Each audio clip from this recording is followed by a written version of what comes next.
태초에 하나님이 천지를 창조하셨습니다. 이 선언적 진술로 역사를 알리는 창세기는 성경의 첫째 권으로서 이어지는 모든 이야기가 시작되는 서론과 같습니다.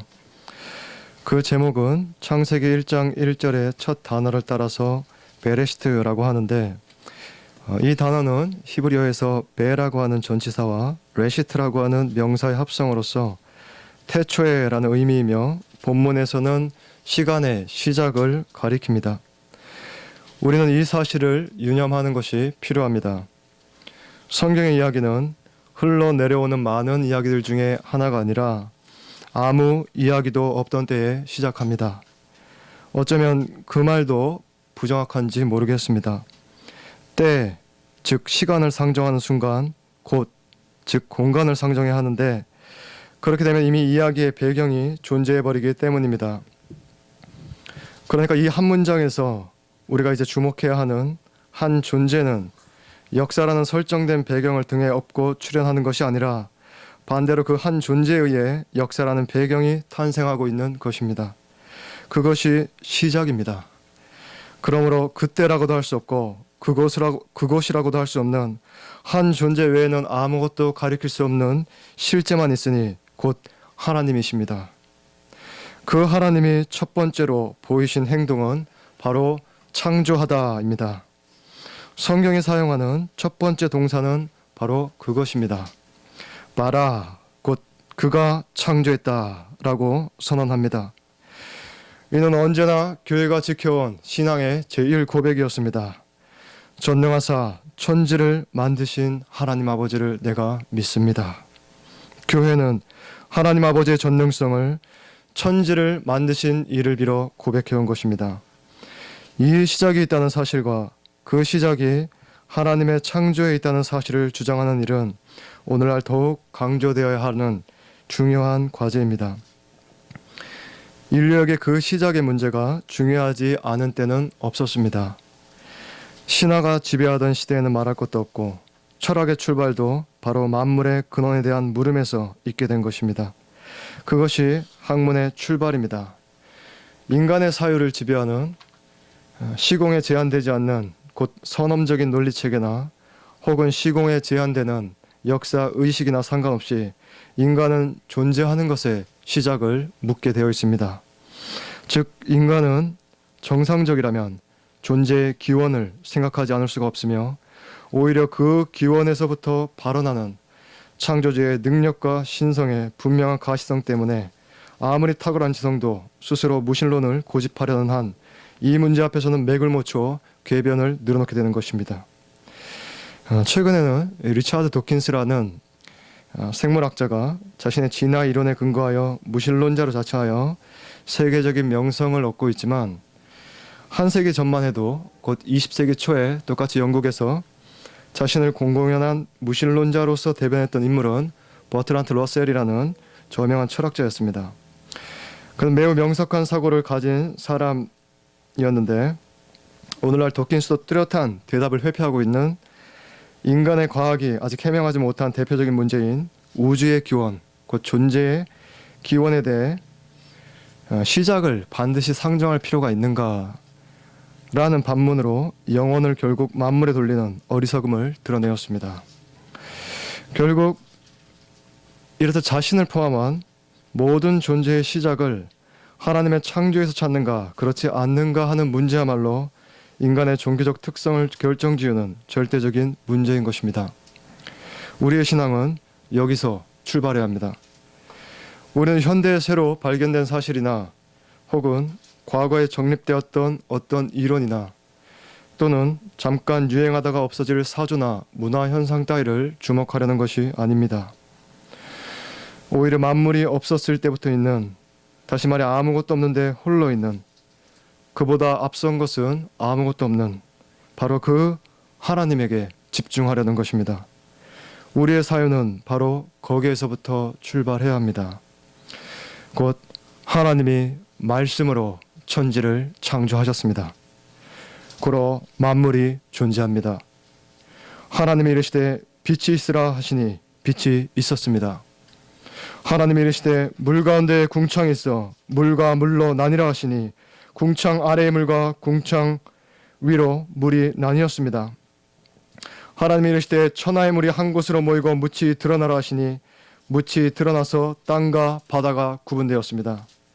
하나님이 이르시되 땅은 풀과 씨 맺는 채소와 각기 종류대로 씨 가진 열매 맺는 나무를 내라 하시니 각종 풀과 채소와 나무를 내었습니다. 하나님이 이르시되 하늘의 궁창에 광명체들이 있어 낮과 밤을 나누게 하라 하시니 해와 달과 별들이 빛났습니다. 하나님이 이르시되 물들은 생물을 번성하게 하라. 땅이 하늘의 궁창에는 새가 나르라 하시니 온갖 물고기와 새들이 바다와 하늘을 채웠습니다. 하나님이 이르시되 땅은 생물을 그 종류대로 내되 가축과 기는 것과 땅의 짐승을 종류대로 내라 하시니 지상에 오만 곤충과 동물들이 생겨났습니다. 그리고는 하나님이 이르시되 우리의 형상을 따라 우리의 모양대로 우리가 사람을 만들고 그들로 바다의 물고기와 하늘의 새와 가축과 온 땅과 땅에 기는 모든 것을 다스리게 하자 하시고 사람을 지으셨습니다. 그렇습니다. 하나님이 지으신 자입니다. 우리를 포함한 만물은 지음받은 자입니다. 원래부터 있지 않았습니다. 원래부터 있는 존재는 하나님이십니다. 그 하나님이 지으신 모든 것을 보시니 보시기에 심히 좋았더라라고 기록함으로써 첫 번째 장이 마무리됩니다.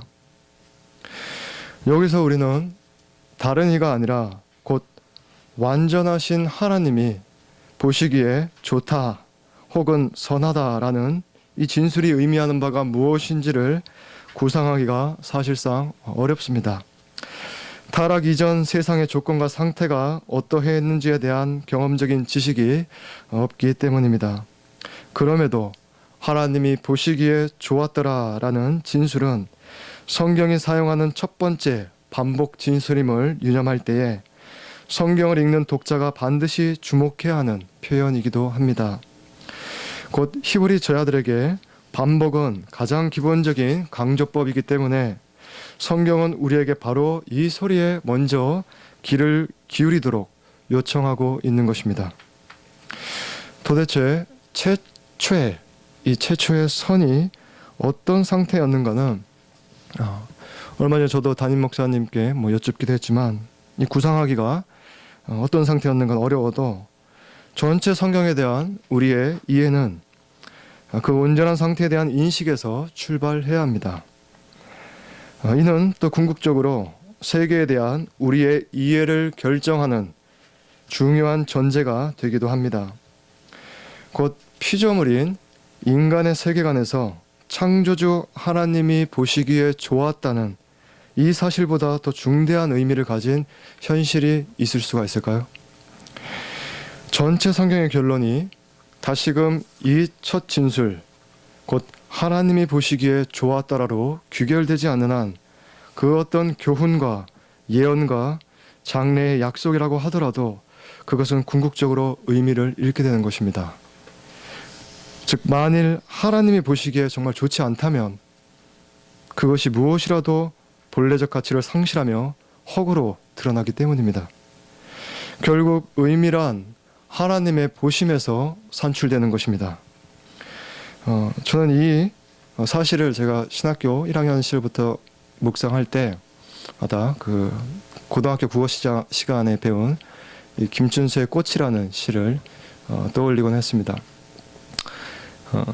맞는지 모르겠어요. 네. 내가 그의 이름을 불러주었을 때 그는 나에게로 와서 꽃이 되었다.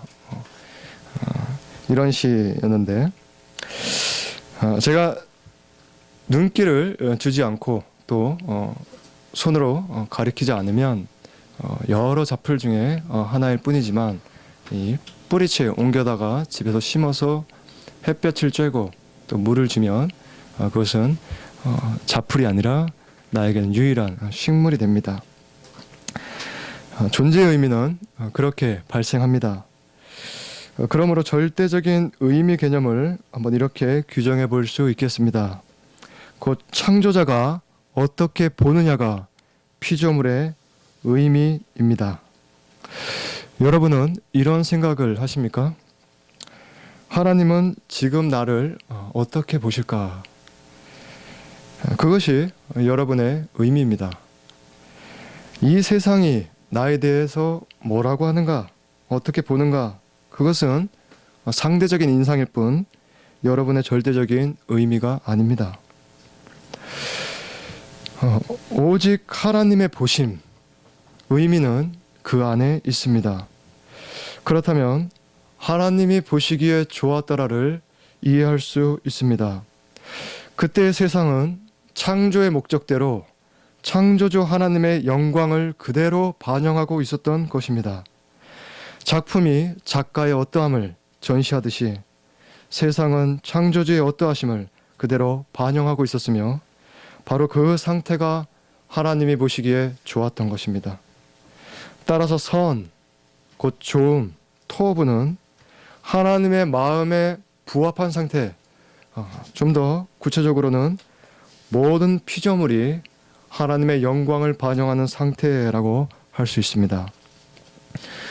이로써 사실상 이 철학사에서도 3대 영역이라고 할 수 있는 존재와 인식과 윤리에 대한 여러 물음들을 성경은 바로 첫 장에서부터 하나님이 보시기에 좋았더라 혹은 선하더라 라는 선언으로 일축시켜버립니다. 이 하나님이 최종 작품으로 인간을 만드셨습니다. 이로써 천지창조는 종결되며 바로 그 인간을 통해 이전까지 창조된 모든 피조물들을 다스리게 하셨습니다. 결국 사람은 가장 특별한 존재로 창조된 것입니다. 곧 사람은 그 피조적 가치에 있어 다른 어떤 존재와도 비교할 수 없습니다. 그는 하나님의 형상대로 지음받았기 때문입니다. 그렇다면 하나님의 형상이란 무엇입니까? 이에 대한 정의는 본문이 문맥적으로는 제시하지 않습니다. 따라서 역사적으로 그에 대한 논의가 많았던 것이 사실입니다. 짧게나마 그 해석사를 간단하게 소개해드린다면 이 창세기 1장 26절에 대한 70인경의 번역이 이 70인경이라고 하면 우리 사학자분들이나 신학생들은 알고 있지만 우리 성도님들을 간략하게 소개해드린다면 70인경은 이 구약은 이제 히브리어로 기록이 되고 신약은 헬라어로 기록이 되어 있는데 히브리어로 기록된 이 구약 성경을 한 주전 한 2, 3세기쯤에 그러니까 이 신구약 중간기에 이 헬라어로 번역한 성경을 말합니다.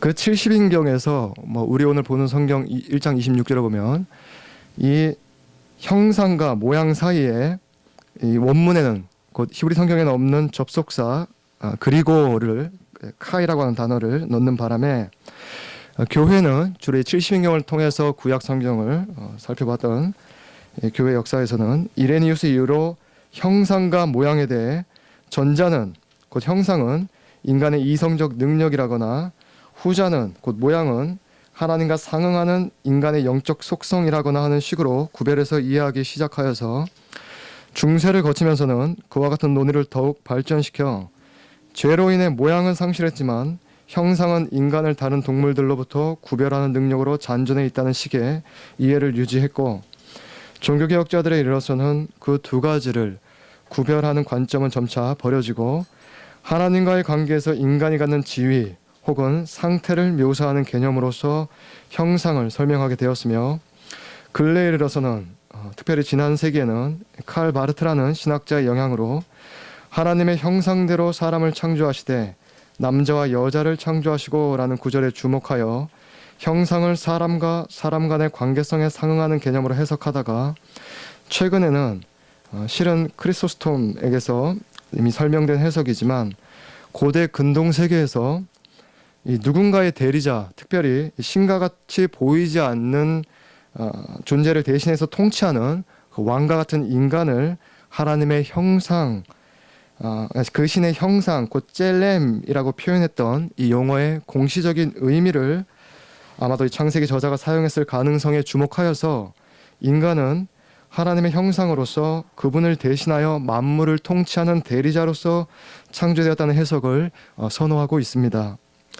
그리하여서 26절에서 하나님은 자신의 형상대로 사람을 창조하여 다스리게 하려는 임무를 부과하고자 처음부터 계획을 하시고, 그리고 27절에서는 바로 그 계획대로 자신의 형상대로, 이를 자신의 형상으로라고 번역을 할 수도 있는데, 사람을 창조하신 후에 28절에서는 바로 그에게 다스리라라는 명령을 내리시는 문맥적인 흐름을 설명하기도 하는 것입니다.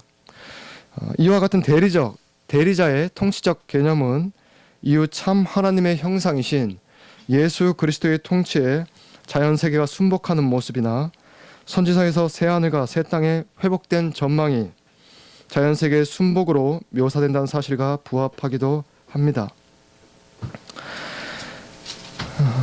이와 같이 성경 해석의 발전이 계속해서 이루어지고 있지만, 그럼에도 우리는 하나님의 형상이란 몇몇 정해진 서술 방식으로만 규정할 수 있는 개념이 아님을 또한 인정할 필요가 있습니다. 만약 제가 하나님의 형상이란 무엇입니까 대신에 사람이란 무엇입니까? 라고 질문을 제기한다면 여러분들은 어떻게 답변을 하시겠습니까? 사람이란 뭐라고 딱히 답변할 수가 없습니다. 하나님의 형상도 그와 같습니다. 사람은 하나님의 형상을 지니고 있을 뿐만 아니라 전인적 존재로서의 사람이 곧 하나님의 형상이기 때문에 하나님의 형상이 무엇이냐고 했을 때 그것은 한정된 수로로서 답변하기가 어려운 것입니다. 따라서 우리는 하나님의 형상이라는 이 개념 자체에 창념하기보다 이 시간에는 하나님이 사람을 그처럼 창조하신 목적이 무엇인가 하는 사실에 주목함으로써 더 실제적인 유익을 얻고자 합니다. 분명 하나님은 자신의 형상대로 사람을 창조하시고 그들로 하여금 세상을 다스리도록 하는 역할을 명하셨지만, 그것은 하나님이 세상을 다스리실 손이 짧아서가 아닙니다. 실상 지으신 이가 다스리십니다. 지으시고 손을 떼지 않으셨습니다. 그렇다면 왜 사람으로 하여금 만물을 다스리도록 하셨을까요? 그것은 하나님의 형상대로 지음받은 사람만이 하나님의 뜻을 알아 그 뜻을 피조세계에 드러냄으로써 하나님 자신을 가장 잘 반영할 수 있는 존재이기 때문입니다. 하나님의 형상이 지닌 목적이 여기에 있습니다. 곧 사람이 하나님 자신을, 즉 그분의 영광을 가장 탁월하게 드러내는 존재로 지음받았다는 사실은 그 사람이 하나님의 형체를 세상에 보여주는 존재로 지음받았다는 내용이 아니라 하나님은 우리와 같은 형체를 지니신 분이 아니기 때문이죠. 오히려 그 사람이 하나님의 뜻을 세상에 가장 잘 드러낼 수 있는 존재로 지음받았다는 내용입니다.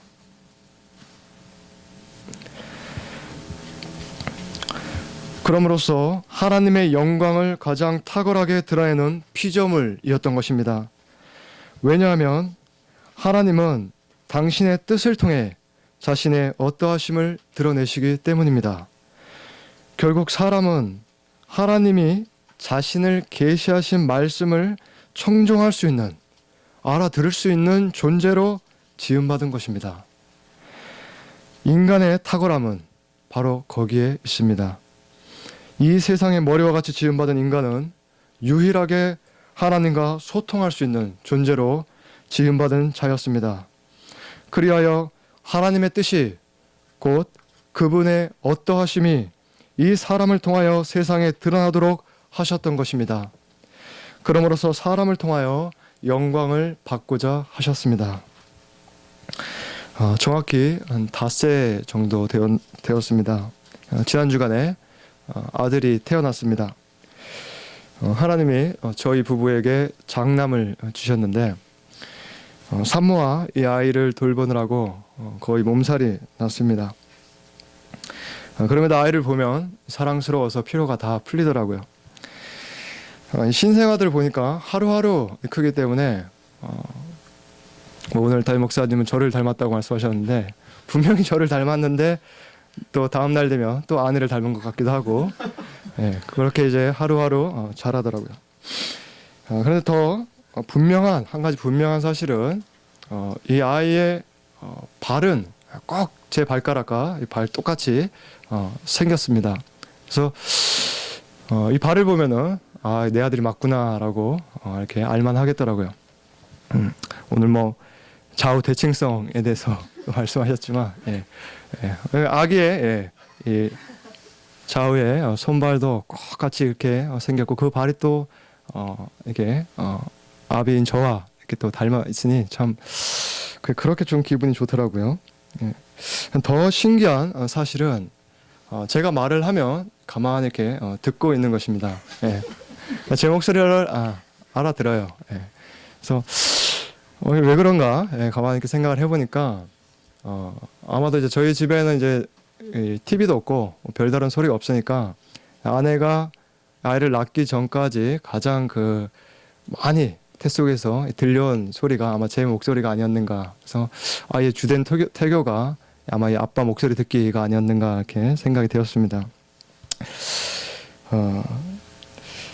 물론 이제 저도 뭐 자기 전에 또 아이를 위해서 이렇게 말씀을 또 읽어주고 뭐 그래서 아이가 막 울 때 아내가 안고 제가 말씀을 읽어주면 자는 시간인 줄 알고 이렇게 잠잠하게 있더라고요. 아무튼 저에게는 아직 제가 눈도 못 마주치고 이렇게 뭐 저를 이렇게 신생하니까 알아보지 못하는 그런 아이지만 제 목소리에 반응할 줄 아는 것만으로도 큰 기쁨이 되었습니다. 제가 말씀드리고자 하는 것은 허물 많은 인생이 낳은 자식의 반응을 보면서도 기쁨이 이러하다면 완전하신 하나님이 지으신 그 첫사람의 청정함을 보셨을 때에 그 기쁨은 어떠했을까요? 하나님의 말씀에 대한 반응이 그분의 영광을 드러내지 않았겠습니까? 그렇게 하나님은 사람을 통하여 영광을 받고자 하셨습니다. 그러므로 처음부터 인간은 자신을 창조하신 하나님의 말씀을 청종함으로써만 살 수 있는 계시 의존적인 존재로 지음받은 것입니다. 그 의존성을 가질 때에만 인간은 가장 하나님의 형상다운 상태를 지닐 수 있었던 것입니다. 또한 바로 그때에 인간의 자유가 가장 잘 표현되는데 그 상태를 시사하는 장면이 성경의 2번째 장에서 클로즈업되는 에덴 동산입니다. 곧 우리가 오늘 읽은 2장 4절에서 내력이라고 번역된 이 톨레도시라는 이 기술어는 이제 마치 영화로 치면은 새로운 씬으로 넘어갈 때와 같이 이야기의 장면을 옮길 때 사용하는 문학적인 장치입니다. 다시 말해 창세기 1장이 전 피조 세계를 창조하신 거시적인 이야기라면 그렇게 창조 사역에 관한 우주적인 장면이 지나고 나서 이 2장에서는 장엄하고 거대한 피조 세계 가운데 한 장소를 스크린에 확대하여서 관찰하는 것입니다.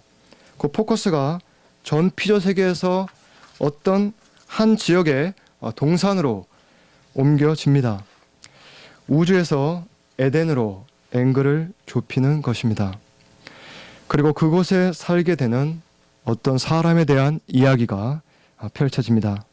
바로 그 이야기의 첫 무대가 에덴 동산이며 성경은 매우 의미심장하게 동산의 배경을 소개할 때 그 동산의 한 가운데에 심긴 어떤 나무를 조명합니다.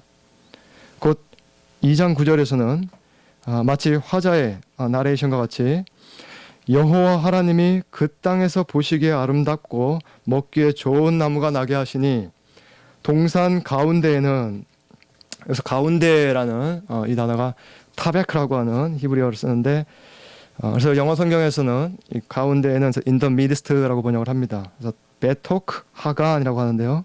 이 어구를 사용해서 동산 가운데에는 생명나무와 선악을 알게 하는 나무도 있더라 라며 복선을 깔고 있으며 나중에 3장 3절에 가서는 결국 하와의 고백을 빌어 동산 중앙에 있는, 여기서도 베토크 하간이라고 해서 그 동산 중앙에 있는 나무의 열매는 하나님의 말씀에 너희는 먹지도 말고 마시지도 말라라고 하여서 바로 선악을 알게 하는 나무가 하나님과 사람 사이에 의미 있는 역할을 하고 있음을 이 성경을 읽는 독자로 하여금 생각하도록 하는 것입니다. 우리가 오늘 읽어서 잘 알듯이 하나님은 사람에게 동산 각종 나무의 열매는 네가 임의로 먹되 선악을 알게 하는 나무의 열매는 먹지 말라. 네가 먹는 날에는 반드시 죽으리라 라고 경고하셨습니다. 그렇습니다. 이 나무의 열매는 먹어서는 안 되는 금기의 열매였습니다. 자, 그렇다면 한번 생각을 해봅시다.